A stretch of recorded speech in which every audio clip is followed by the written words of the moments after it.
Okay, guys, apparently I can't pause it.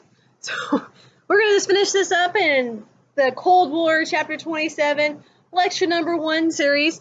But this video will only be like 3 minutes. So anyway, leaving off where we were. So Truman is in Elixir Springs, Missouri, by himself. He wakes, waiting on election night, while Dewey and the Republican Party have rented out the top floor of the Roosevelt Hotel. Right, and they just know they've got this thing in the bag. They've got the champagne, the confetti, the streamers, the balloons ready to go. About midnight, Truman wakes up.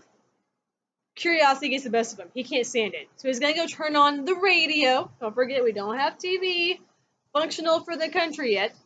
We have TV, created in 1948, but it's, beginning stages. So he turns on the radio, and he hears that he's taken a lead. He's like, how about them apples? Turns off the radio, goes back to bed. Well, 4 o'clock in the morning, he wakes back up. Again, curiosity gets the best of him. He goes back on, turns on the radio. He's in the lead by almost 1 million votes. This man who was so far down in the polls that nobody could even find his name, right? He's in the lead by almost 1 million votes. And it's that realization of, holy crap, I'm going to win this thing. And where is he? Hiding in this little motel room, in this little bitty motel, out in the middle of nowhere. Nobody knows where he is, and it's one of those things of, I think I might just need to get back up to freaking, Kansas City, right? So, it's the realization of, oh my god, I think I'm going to win this thing. Can you imagine poor Dewey in the Republican Party? They think they've got this thing in the bag. Truman takes this early lead, which he never loses, but, in time frame, in real time, they're like, okay, well, Truman's got a lead. Interesting. About time for Dewey's numbers to start rolling in, right? And they don't.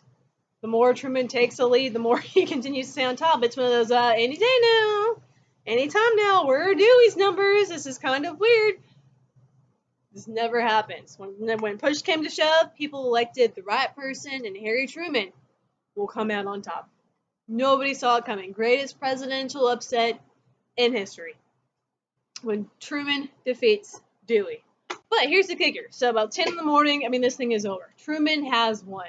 So Dewey sends him because Dewey's not a bad man. He's just a pushover, right? As we saw, could you imagine if Dewey had been elected President of the United States? Do you think Dewey would have been making the decisions in the Oval Office? No.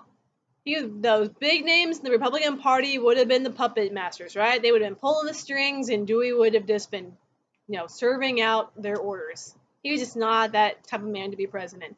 But again, so he sends Truman this very nice congratulatory message, right? Sinking in that he's lost, and this man comes, as he's sitting in the hotel room, this man comes running in and says, President Dewey, you didn't lose, you won, and holds up this newspaper, the Chicago Tribune, that says, running in with the headline, Dewey defeats Truman. You'll see a picture of it in the PowerPoint on Canvas. And so he's sunk in, he's lost. Here comes this guy, comes running into this newspaper that says he's won. He's like, whoa, was the radio wrong? I won?